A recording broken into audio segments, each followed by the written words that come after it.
They told you this story was over, but it's not. The mic throw that set Vegas on fire is back in court, and the paperwork is brutal. You thought it was just a viral moment that faded. Not anymore. According to fresh filings, Cardi B is being sued for battery over that 2023 mic toss, and the details are nothing like the memes. Here's what matters first. The lawsuit was filed in Clark County, Nevada, nearly 2 years after that day party set at Dre's Beach Club where drinks were flying and the sun was blazing. The plaintiff is listed as Jane Doe, and she says the microphone hit her after Cardi asked the crowd to splash her. She's accusing Cardi of assault, battery, and negligence. The venue is named too, and that matters. Let's lock the timeline. July 29th, 2023. Dre's Beach Club, Las Vegas Strip. It's scorching hot, and Cardi tells the crowd to splash her.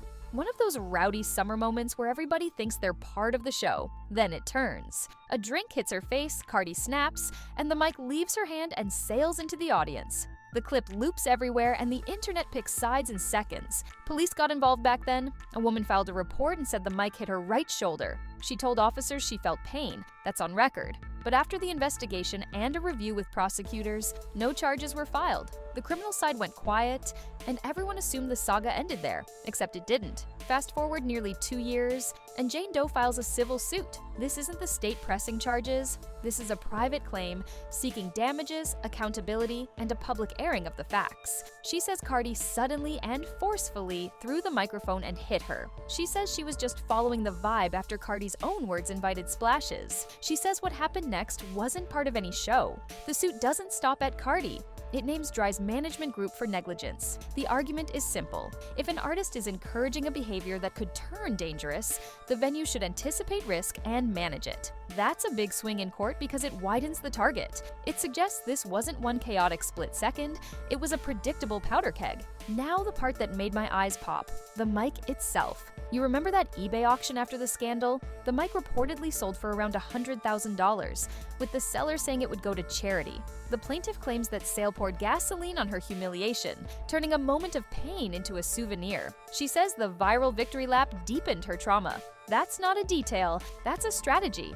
It anchors damages in public spectacle. Cardi's team is swinging back hard. The lawyer's line is that this is a transparent shakedown, a money grab chasing a celebrity's wallet long after police called it a nothing burger. They point to the old decision, insufficient evidence for criminal charges. They'll say this is double dipping on a moment the law already buried. Defense framing is crystal clear.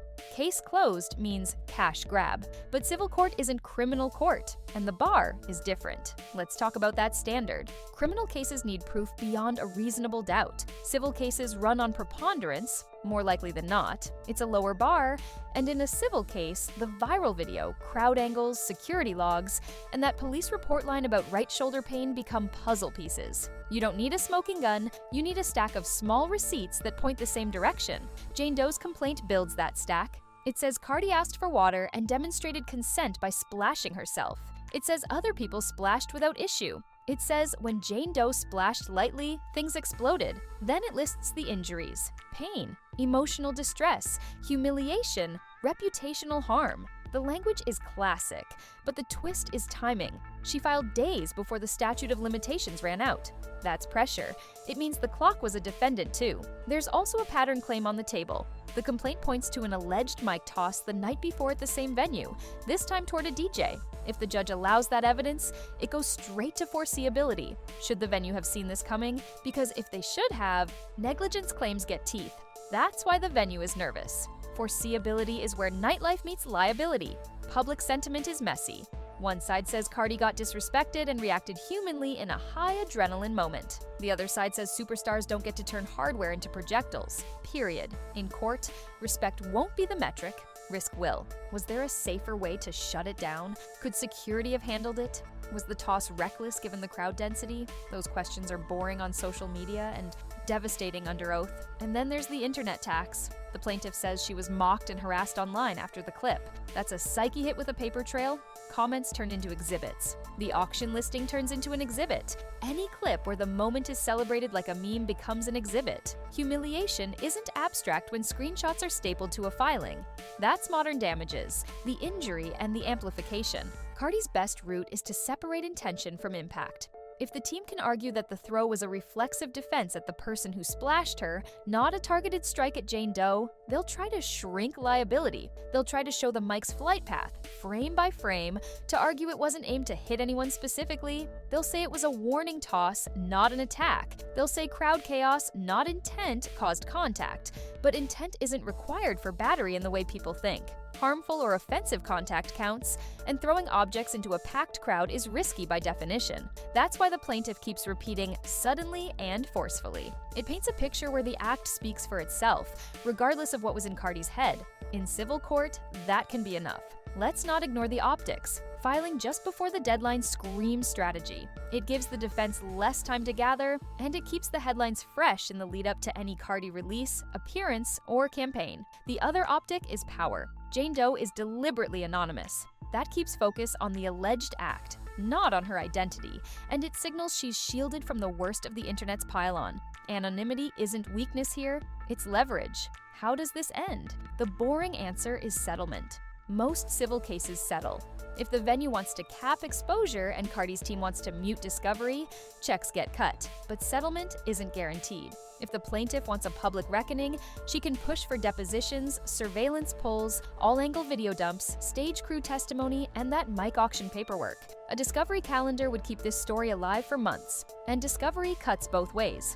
The defense will dig into the plaintiff's posts, DMS, medical records, and timeline. They'll challenge causation.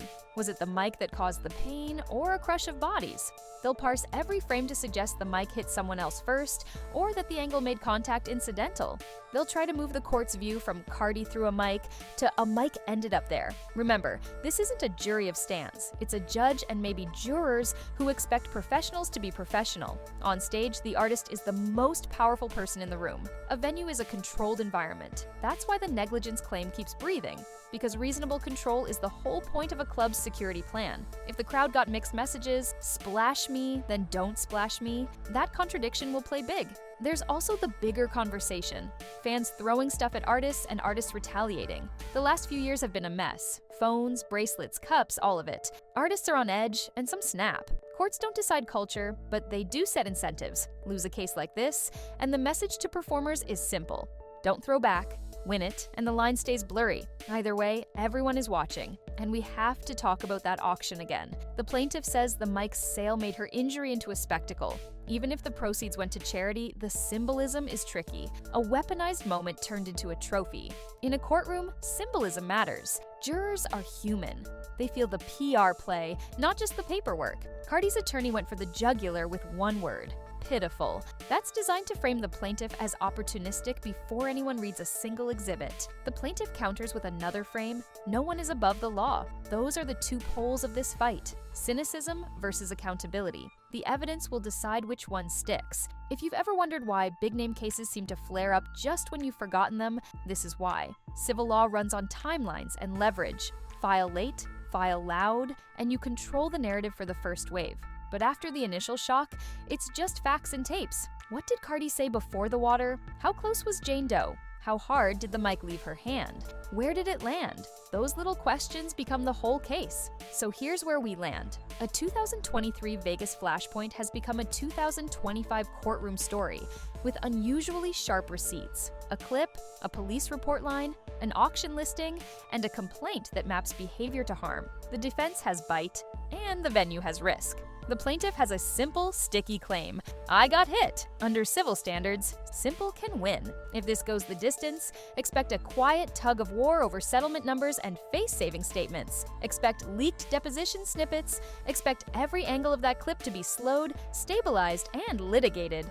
And expect more artists and venues to rewrite their stage rules. Less splash me, more security, front row. For now, it's hero versus villain the way the internet loves to see it. A fan says a superstar crossed the line. A superstar says this is just a shake of the money tree. The court will decide which story is heavier. Until then, the only certainty is the same one we always tell you: receipts rule. If you were at that show, you remember the heat, the mood, the gasp when that mic flew. You remember the feeling. That moment is finally getting its day in court. And in a world where viral chaos becomes courtroom currency, how this case ends will echo far beyond one Vegas stage. We'll keep watching the filings, the motions, and the moves. The next piece of paper might be a settlement, or it might be a trial date. Either way, the lesson is already loud. Power on stage comes with responsibility, and a mic isn't just a prop when it's in the air. Villain aim to destroy hero, but ultimately destroy themselves.